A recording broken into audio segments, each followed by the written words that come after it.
Hi guys, lakad-lakad muna tayo here at Sampaloc Lake, Dagatan Boulevard, San Pablo City. Out from work muna tayo dahil today ay rest day natin. So lakad-lakad lang tayo guys. Laki ng Akasya.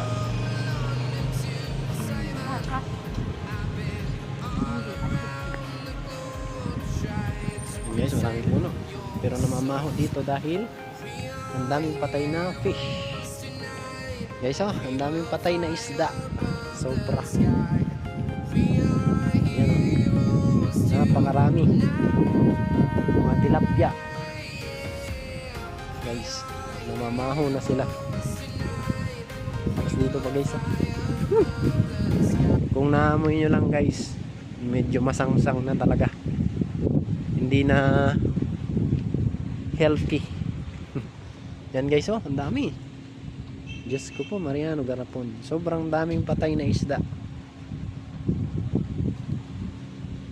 Kung nagtatanong kayo guys kung bakit maraming patay na isda, hindi po inalason.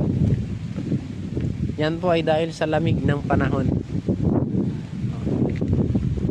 Isang beses lang yan sa isang taon guys nangyayari. Yung namamatay na maraming isda. Dahil isang beses lang naman sa isang taon nagiging taglamig dito sa San Pablo guys. You know, sobrang dami doon.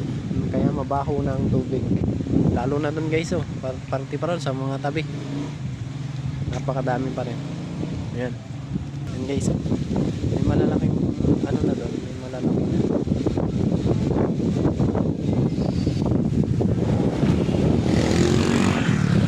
iniwan na tayo ng kasama natin kasi hindi niya nga maatim yung amoy ng hangin dito kasi nga mabaho na.